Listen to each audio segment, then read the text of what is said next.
নমস্কার বন্ধুরা, তোমরা চ্যানেল ঝুমা হোমস্টাইল কুকিং এ সবাইকে স্বাগত জানিয়ে প্রতিদিনের মতন চলে এসেছি আজকে নতুন কোনো পর্ব নিয়ে। আজকে আমি বানাবো পটল তেল মশলা। প্রথম থেকে লাস্ট অব্দি ভিডিওটা দেখতে থাকো, আশা করি তোমাদের সবার ভালো লাগবে। চলো পটল তেল মশলা রেসিপিটা করার জন্য সবার প্রথম আমার রান্নাঘরে চলে যাওয়া যাক। দেখো চলে এসেছি আমার রান্নাঘরে এই পটলগুলো নিয়ে। এই পটলটা নিয়ে চলে এসেছি। দেখো এই পটলটা আজকে তেল মশলা বানাবো। তো সবার প্রথম পটলগুলো আমি আগে কেটে নেবো। দেখো পটলটা নিয়েছি, পটলটা এইভাবে প্রথম কেটে নেবো গোটাগুলো।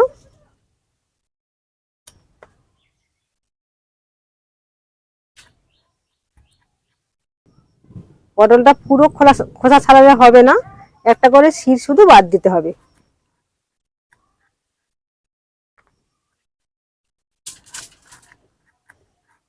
রোজ রোজ একঘেয়ে পটলের তরকারি ভালো লাগে না, এইভাবে একবার পটলটা রান্না করে খেয়ে দেখবে, খেতে ভালো লাগবে।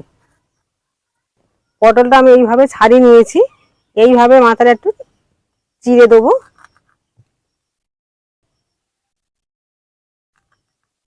দুদিকের পটলের মাথাটা একটু ভালো করে চেলা করে দিতে হবে। এদিকে একটা চেলা করে দিয়েছি, এদিকে একটা চেলা করে দিয়ে এবার জলে দিয়ে দেবো।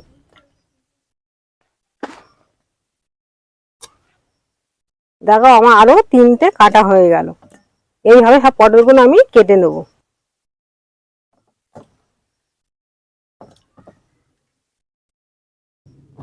পটলগুলো আমার সব কাটা হয়ে গেছে, এবার ভালো করে পরিষ্কার করে ধুয়ে নিয়ে উনুনটা জ্বেলে দিয়ে পটলটা রান্না করে নেবো। উনুনটা জ্বেলে কড়া বসিয়ে দিয়েছি, এবার দেখো তেল দিয়ে দিচ্ছি পটলগুলো ভাজবার জন্য। তেলটা ভালো করে গরম হয়ে গেছে, এবার পটলগুলো দিয়ে দিলাম তেলে।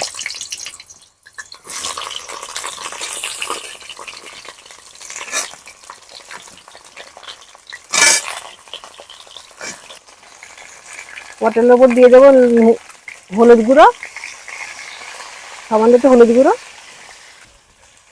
আর সামান্য নুন দিয়ে পটলগুলো একটু ভালো করে ভেজে নিতে হবে।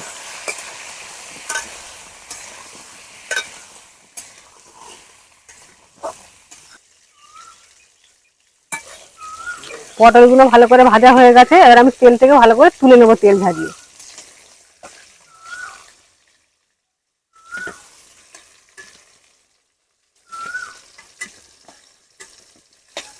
খুব ভালো করে ভাজিনি।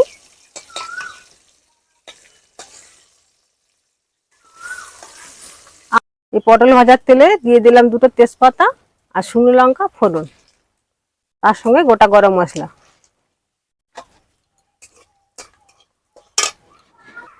ফোড়নটা ভালো করে ভাজা হয়ে গেছে, এবার দিয়ে দেবো কুচনো পেঁয়াজ।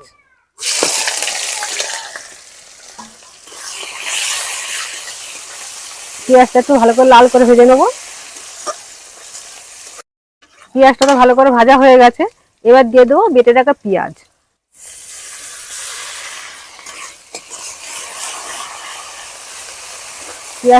পেঁয়াজ বাটাটা একটু ভালো করে ভেজে নিতে হবে। কুচনো পেঁয়াজ আর বাটা পেঁয়াজ ভালো করে ভাজা হয়ে গেছে, এবার আমি এখানে দিয়ে দেবো বাটা আছে রসুন আদা আর কাঁচা লঙ্কা, এগুলো দিয়ে দেবো।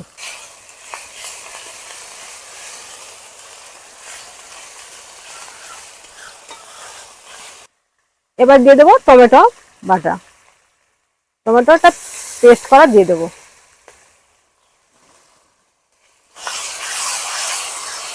দিয়ে দেবো গুঁড়ো মশলা, হলুদ,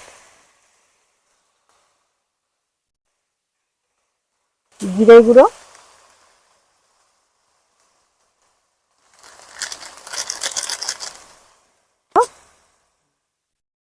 ধনের গুঁড়ো, নুন, এর দিয়ে দেবো স্বাদ মতো চিনি। এর অল্প কিছু জল দিয়ে মশলাটা ভালো করে কষিয়ে নেবো।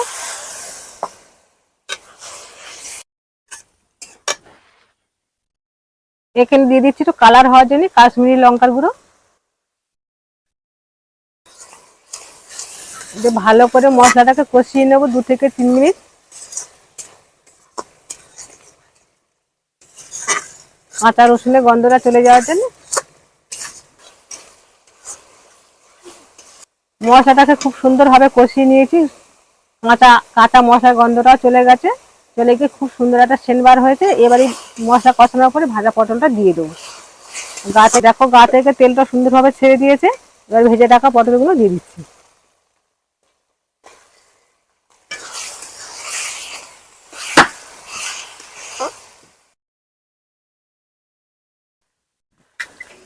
দেখো পটলটাকে ভালো করে মশলার সঙ্গে কষিয়ে নিয়েছি। কতটা সুন্দরভাবে কষিয়েছি দেখো,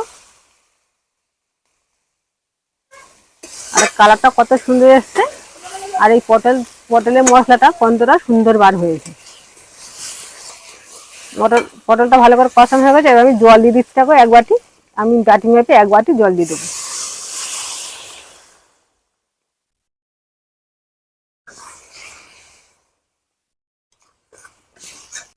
জলটা দেওয়ার পর 4টে কাঁচা লঙ্কা ওপর থেকে দিয়ে দেবো।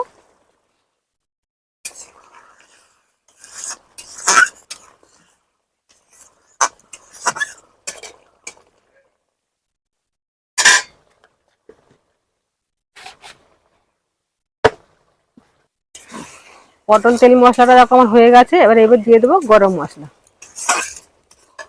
উপর থেকে একটু গরম মশলা দিয়ে দেবো।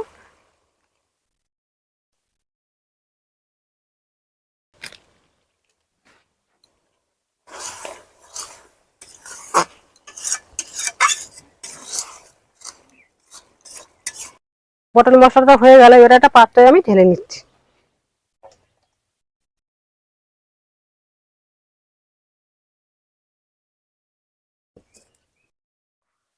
এই পটলের তেল মশলাটা আমার হয়ে গেছে দেখো, কতটা সুন্দর হয়েছে দেখতে দেখো, আর কতটা সুন্দর কালার হয়েছে দেখো, আর তার থেকে সুন্দর খেতেও হয়েছে। যে পটল খেতে চায় না, পটলে অরুচি আছে, এইভাবে পটলের রেসিপিটা রান্না করে দিলে সে চেয়ে চেয়ে চেটে পুটে খাবে।